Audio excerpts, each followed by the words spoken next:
Listen, Taylor, I'm going to get into my number one signing. Okay. And Taylor, we talked about this episode last week after we got done recording our Scott Boras episode. And I told you I might just go scorched earth and make this the worst contract of the offseason. The more and more I thought about it, I came to the conclusion, and it's a conclusion I didn't want to come to because I'm naturally a pessimist and a negative person. This is by far and away the best contract of this offseason. It's Shohei Ohtani, 10 years, $700 million to the Los Angeles Dodgers. Now, that was a roller coaster setup.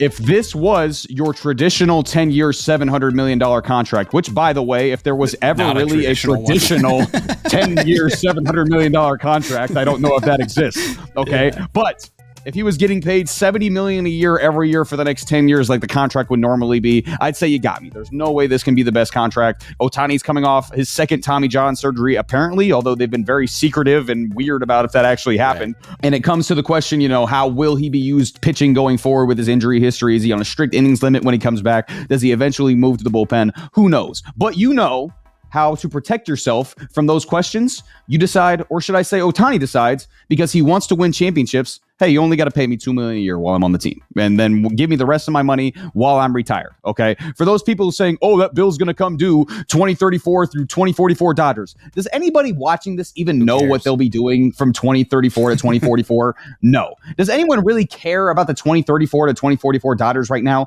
No. Let's talk more about what makes this the best deal for the Dodgers. Okay. You get one of the league's best hitters for $2 million a year for the next decade. Okay. You get one of the league's best pitchers for $2 million a year for 9 out of the next 10 years, potentially. Okay. That is not only a massive bargain, but it also allows you to sign a 25-year-old potential ace and Ohtani's countryman Yamamoto to a historic deal. You also have the flexibility to make other winning moves and decisions, like going and getting Teoscar Hernandez, going and getting Tyler Glasnow. So Ohtani's performance, obviously on the field performance, and your ability to go get more championship caliber players make this a huge on the field win for them.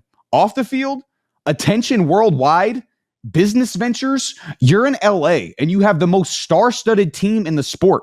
Home games are going to be ridiculous. You can charge whatever you want for a ticket, whatever you want for a jersey, $100 a Dodger dog. Who cares? People are going to sell out Dodger Stadium every single game, and you are going to profit a ton from it. So there's literally no losing from the Dodgers' perspective. The only way you lose this from the Dodgers is if you literally lose. If you pay this contract, and a decade from now, you have 0 championships to show for it, I'll be back in the 2034 version of Bush League Bros as a 36-year-old man to tell you I was wrong about this, and it was the worst contract of the 2024 offseason, okay? But I don't believe that they're not going to win any titles with Ohtani over the next decade. I just don't. I think they're going to win at least a couple, and if they do, it's obviously worth it. So for every reason in the book, Shohei Ohtani's 10-year, $700 million deal is the biggest, obviously best, and the biggest deal in MLB history by $250 million, by the way. Okay. It's clearly and obviously the best signing of the 2024 MLB offseason.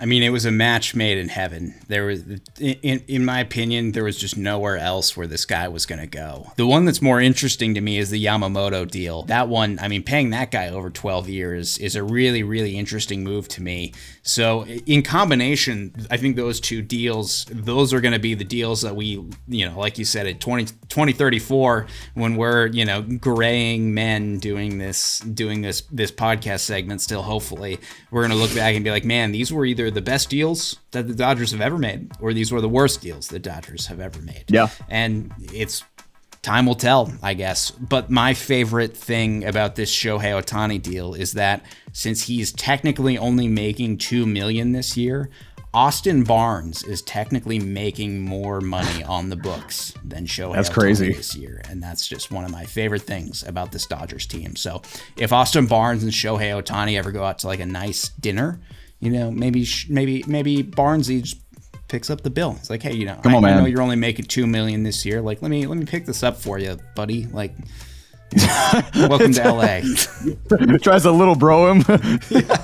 Yeah, I'll get it, big dog. Don't worry about it. Don't worry about it, man. I got you.